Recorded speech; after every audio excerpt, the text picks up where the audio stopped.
Tout de même, l'un des endroits où j'ai probablement pris le risque socioculturel le plus accentué, c'est quand je me suis intéressée aux sorcières néo-païennes. Hein? Sorcières néo-païennes, c'est un mouvement né à San Francisco, en prolongement du féminisme américain des années 70. Et au moment où l'Amérique devient reaganienne, c'est-à-dire la fête est finie. La fête, mais aussi l'espoir des luttes, quoi. Le couvercle se referme quelque part. Ce qu'on a appelé la contre-culture va devenir, comment dirais-je, va basculer dans ce que je croyais être un passé. Mais voilà, à travers des groupes comme les sorcières néo-païennes, quelque chose a perduré et s'est amplifié. Mais ça, j'ai découvert d'un seul coup. Et donc,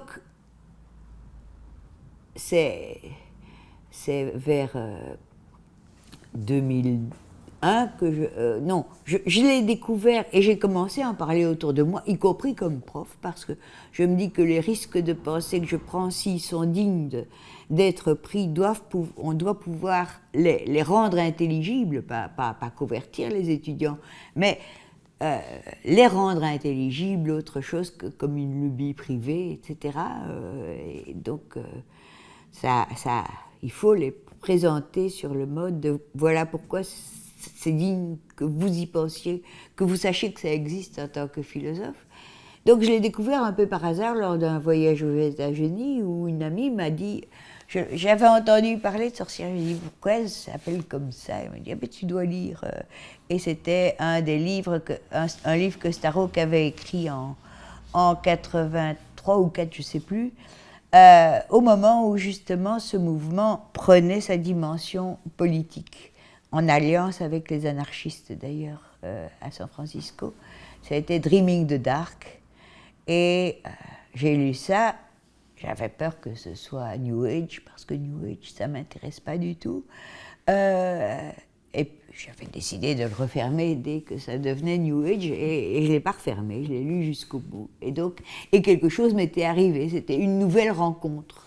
Je dis qu'il y avait eu des rencontres, et bien celle-là, c'est une qui a compté, et qui, bon, les rencontres, c'est toujours un terrain plus ou moins préparé, enfin. Pour qu'il y ait rencontre, il faut que quelque chose d'autre qu'on ne savait pas s'éveille ou soit soudain nourri, quoi. Et dans ce cas particulier, c'était effectivement des choses, notamment que j'avais appris de Nathan ou de Souriau, les êtres, ces êtres qui appellent à être instaurés pour Souriau, ou ces êtres où nous ne sommes pas seuls au monde de Nathan. Mais là, c'était aussi la découverte d'un activisme américain. Et donc, pour moi, c'était aussi, c'est la manière dont je suis entrée de plein pied avec le 21e siècle, quoi. Siècle où j'avais toujours été rétive au militantisme, y compris le militantisme féministe, c'est-à-dire celui qui croit avoir une vérité qui doit créer une discipline. Je veux dire, les militants dénoncent les traîtres, ceux qui affaiblissent la vérité qui les réunit. J'ai mis du temps à me nourrir du monde, à quitter la rêverie, mais il y avait une chose que je voulais, c'était protéger ce possible, qu'un jour je rencontre, ce qui me rendrait vivante. Et c'était pas en entrant dans un groupe militant que je le ferais. Donc j'ai toujours refusé que quelqu'un donne sens à ma vie à ma place. Enfin, à la place de ce que la vie me réservait, mais me le donne tout fait. Et me demande de l'accepter comme comme méritant toute mon énergie. Je préférais attendre.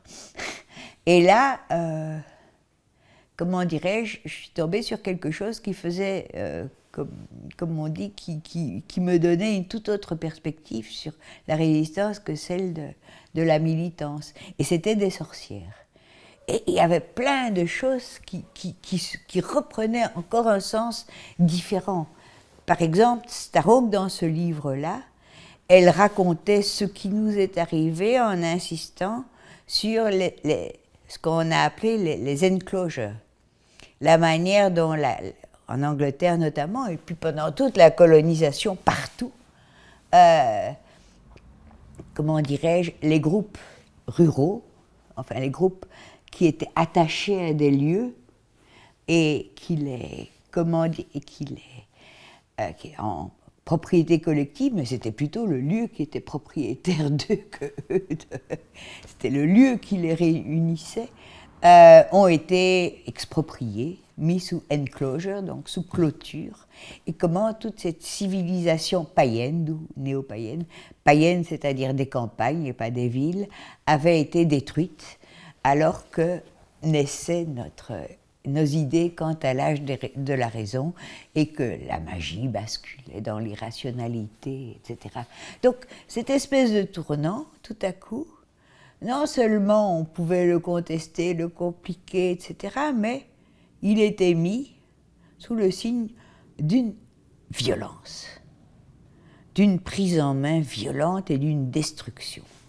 Et l'idée de se penser comme héritier issu d'une destruction oubliée, englouti plutôt dans des histoires de progrès, puisque détruire les enclosures, c'était la condition du progrès en matière de rendement agricole et tout ça, et puis supprimer les sorcières, dès lors qu'on ne croyait plus ni à Dieu ni à diable, c'était débarrasser le plancher d'une superstition qui n'avait plus rien à faire. Donc, tout à coup, l'histoire se faisait épaisse et brutale.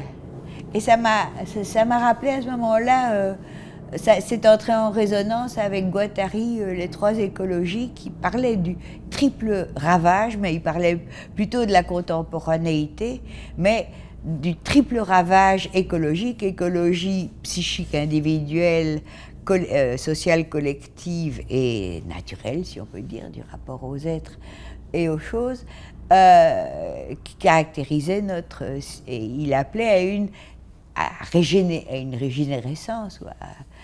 Et donc là aussi, c'était ce qui était accentué, c'était cet appauvrissement du monde, cet appauvrissement de ce qui fait vivre les groupes et les humains. Et les sorcières employaient le mot reclaim, que j'ai beaucoup aimé, et qui s'appelait à la fois, enfin qui veut dire à la fois se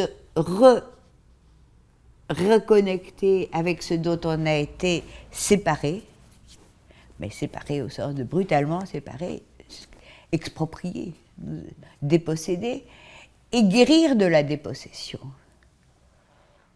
Guérir de ce qu'a fait de nous cette dépossession. Et c'était une des choses qui pour Starhawk, était importante dans ce livre-là, c'est de dire, attention, il ne s'agit pas de l'humain en tant que tel qui serait ceci ou cela. Nous vivons dans un monde qui nous empoisonne. Donc il s'agit de changer le monde. Il ne s'agit pas de nous guérir, il ne s'agit pas de ces coaching, etc., à l'américaine. Non, non, il s'agit d'une lutte politique. Et il s'agit d'une lutte politique par des moyens qui ne sont pas ceux de la militance, c'est-à-dire au nom d'une théorie, etc., mais d'une lutte transformatrice qui transforme ceux qui la mènent et qui les rendent, au fond, qui les transforme sur un mode tel qui soit cohérent avec le monde pour lequel ils luttent. Donc, pour Starhawk, là, il y avait dans le Reclaim quelque chose qui était à la fois la lutte et la guérison. Et l'un et l'autre, c'était pas tu te guériras parce que tu luttes, parce que ça, les militants pourraient dire aussi. Non, non, les deux doivent ne jamais s'oublier, sont distincts mais doivent ne jamais s'oublier. Et du coup, ce qui m'a beaucoup intéressé, c'était justement que là, rationnel, irrationnel, par rapport à ça, par rapport à ce type de pratique, je les ai de nouveau traitées comme des praticiennes, par rapport à ce type de pratique, beaucoup de choses étaient... la question de la vérité changeait complètement. Par exemple, elles avaient repris, mais au sens où elles en avaient besoin, la déesse. À l'époque, d'ailleurs, dans les années 70, en Californie, l'idée que la déesse revient, ça faisait partie de ce que les féministes disaient.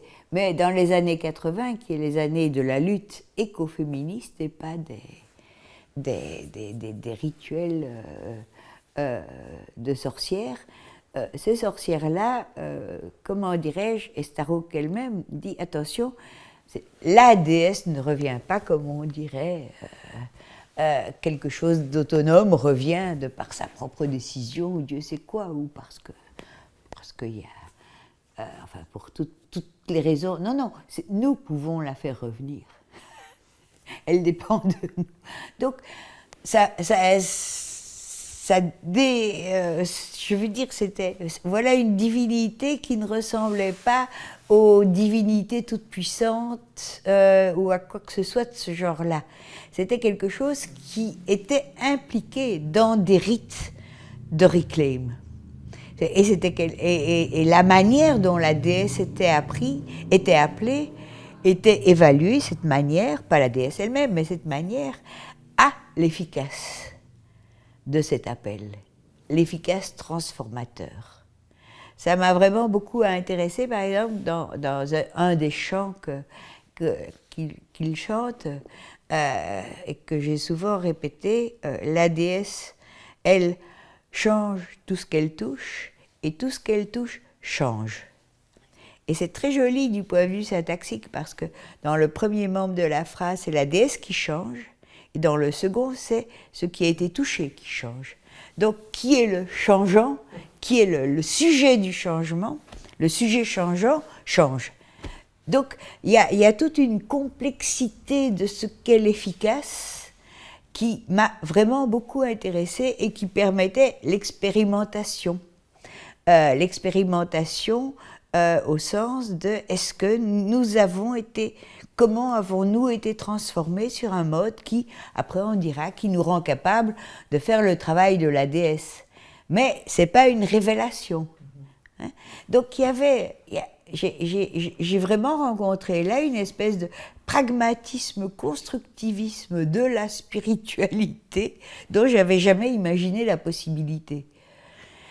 Et je me souviens, en 2001, j'en avais déjà parlé pas mal, et je me souviens, je dis à des amis, et c'était quand tout à coup les événements de Seattle ont éclaté, je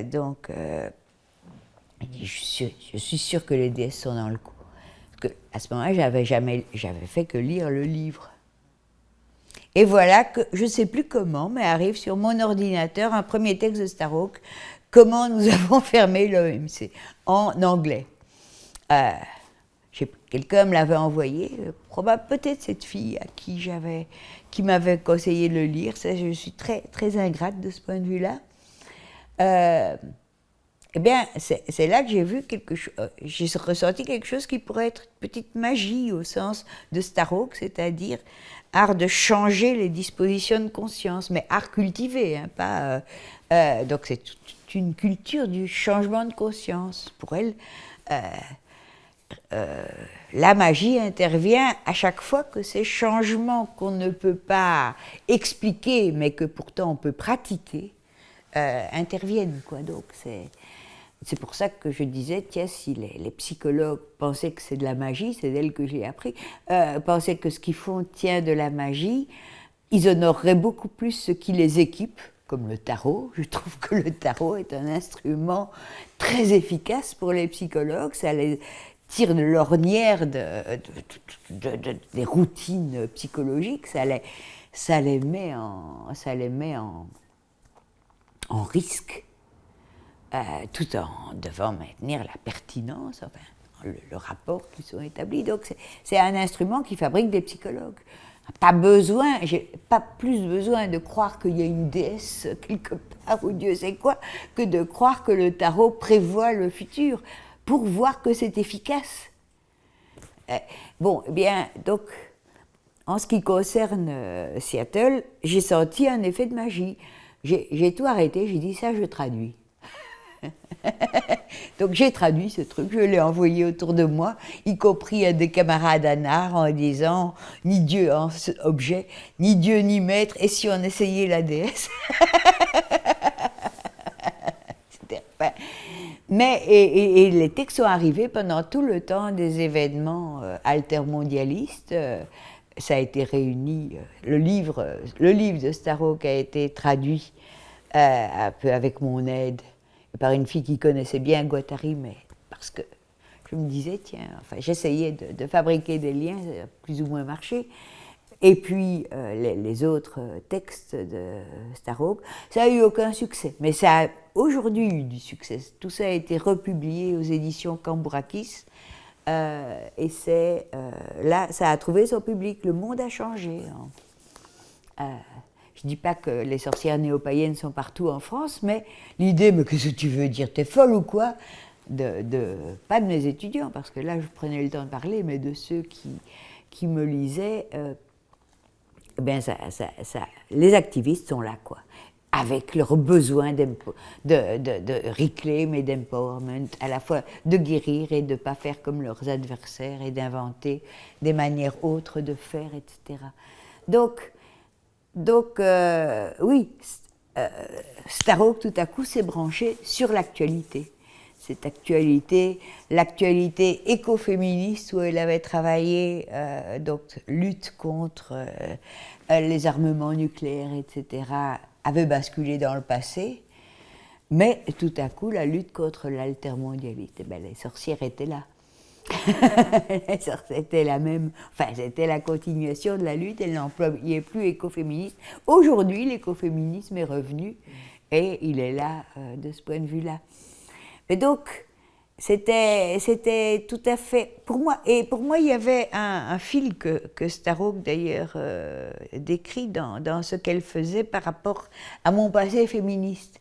Là, l'une des choses que j'avais le plus compris, c'était la puissance transformatrice de ce type de réunion qu'on a mis sous le signe du personnel et politique.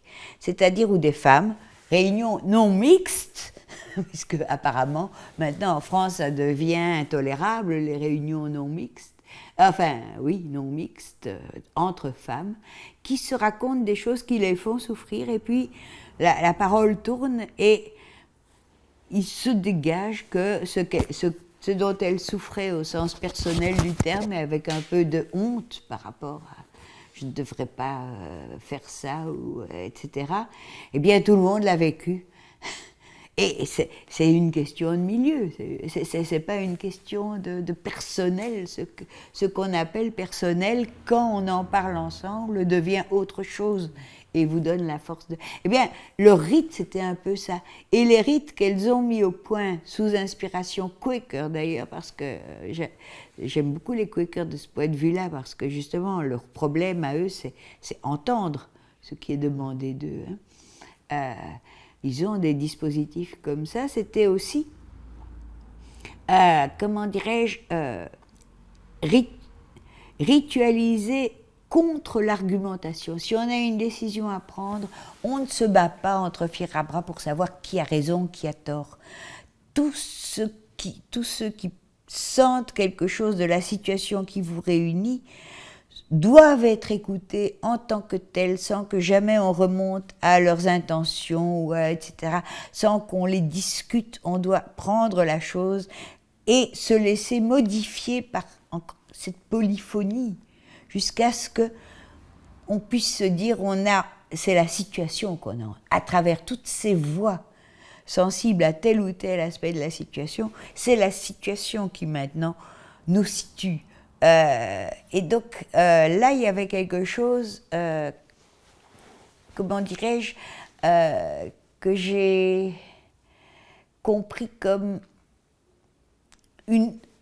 vraiment une proposition forte sur l'intelligence collective et sur les contraintes de l'intelligence collective. C'est ce qu'ils appellent le consensus et qui est devenu dans un de mes derniers livres, faire sens en commun. Ça ne veut pas dire être d'accord, mais justement, c'est faire sens d'une situation en commun, c'est-à-dire qu'on comprend comment cette situation implique des réactions qui peuvent être divergences, mais de cette mise en communication entre divergences peut surgir une manière de faire qui va non pas mettre d'accord, mais articuler toutes ces dimensions différentes, compliquer la chose en l'articulant à la situation et pas une conviction sur ce qui doit être. Donc j'ai appris énormément d'intelligence collective en lisant ces sorcières, et qui ne sont pas du coaching, quoi, qui sont toujours orientées vers un changement qui a une dimension politique et qui a une dimension aussi d'interdépendance, de prise, comment dirais-je, plus qu'au sérieux, à l'existentiel, le caractère indépendant les uns des autres. Ce que je dis t'affecte. Ce que tu dis m'affecte. Et au lieu de dire tu as tort, il vaut mieux parfois dire, c'est ce qu'elle raconte, voilà comment tu m'affectes. Donc parler de soi et pas parler de l'autre. Pour que justement, c'est une chose qu'elles disent, pour que elles appellent ça grandir, grow. Grandir, c'est justement vivre cette interdépendance à la fois comme une responsabilité et une force. Donc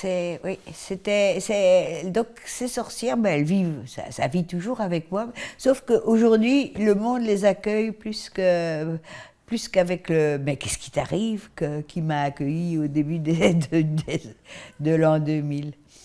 Mais la lecture de Starhawk m'a reconnecté au féminisme,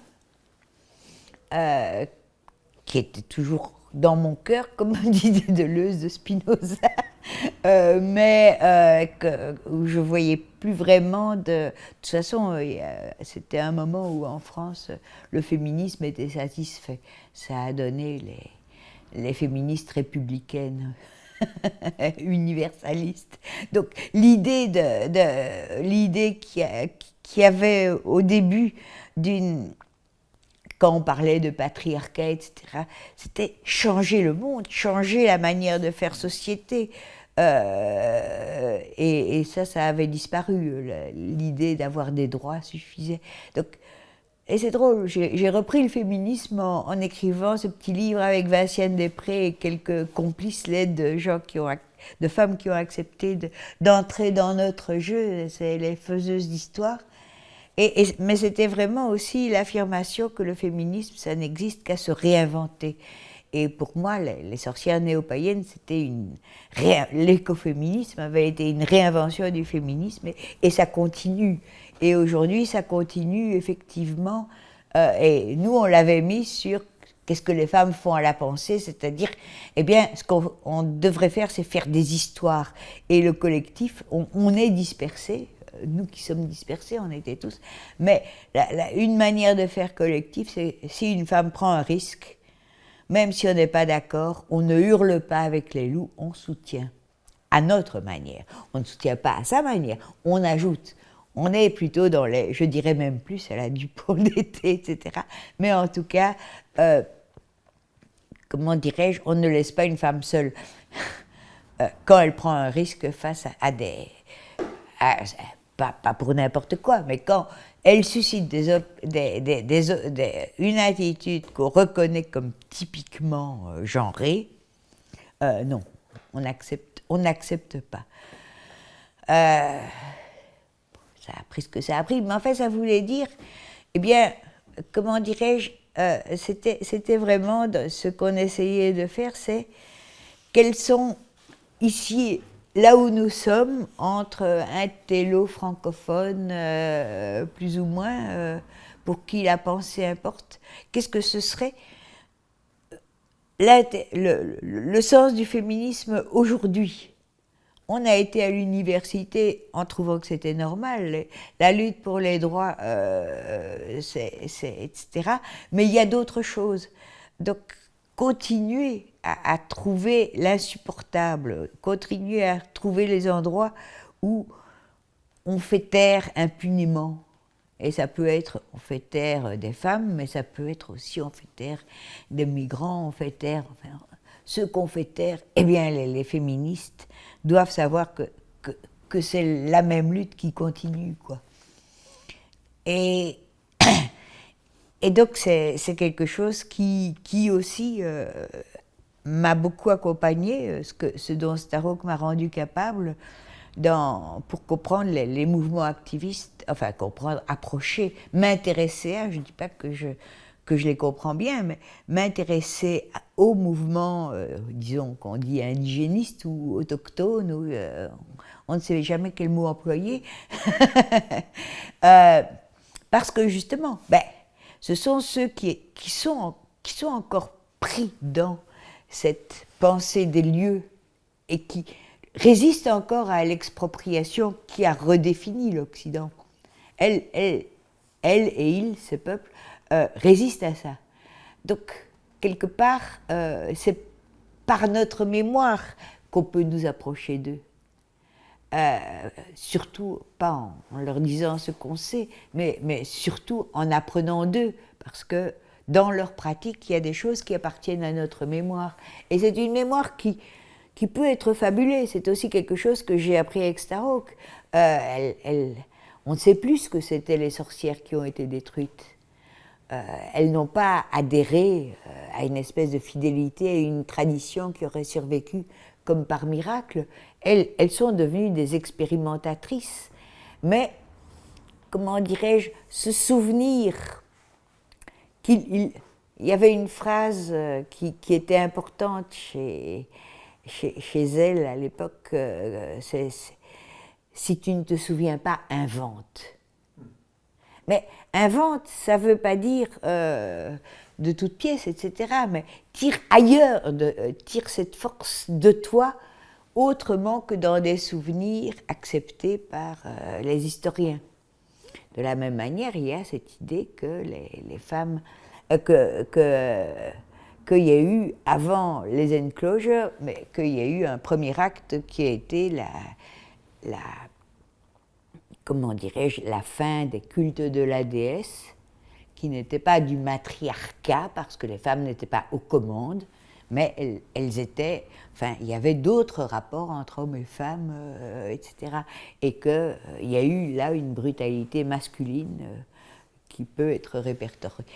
Les archéologues détestent ça, parce que c'est difficile de raconter l'histoire des vaincus, mais on peut refaire exister activement une pensée avec les vaincus, et c'est en se mettant du côté de ceux qui ont été vaincus, non pas qu'on se trouve des excuses dans notre rôle historique, celui de nos pays quant à la colonisation. La question n'est pas « oh, nous aussi on a beaucoup souffert », mais qu'on peut prendre langue avec eux du point de vue de ce qui nous est arrivé, du point de vue de cette violence dont on est issu et qu'ils subissent toujours. Et on retrouve à ce moment-là, effectivement, que ces dispositifs de faire sens en commun, on les retrouve dans beaucoup de ces peuples, je ne vais pas dire tous, je ne vais pas faire un nouvel universel, mais dans beaucoup de ces peuples, en Afrique et en Amérique du Nord en tout cas, de faire surgir le sens d'une situation, de quelque chose qui est ritualisé, mais où il s'agit de penser en présence de, ce qui ralentit la pensée, ce qui donne de la porosité à la pensée et fait que l'on devient plus sensible à ce que l'autre dit, parce que on ne peut pas se permettre d'insulter quelqu'un en présence de ceux qu'on a convoqués. Donc, cette multiplicité des êtres, c'est pas une grande découverte, c'est quelque chose, que notre monde soit peuplé d'êtres qui font que nous devons bien nous comporter, enfin qui nous obligent. Et donc ces idées d'obligation, ces êtres qui nous obligent, je l'ai pris par le tout petit bout le tout petit bout de la lorgnette, mais c'est pas que je les retrouve partout, non, c'est que le monde a changé, et des choses où les gens me disaient, mais avec quoi tu viens? Ils ne viennent pas en me disant tu avais raison, mais je trouve qu'il y en a d'autres qui ont changé aussi. Donc on se retrouve dans un cœur des gens qui ont changé.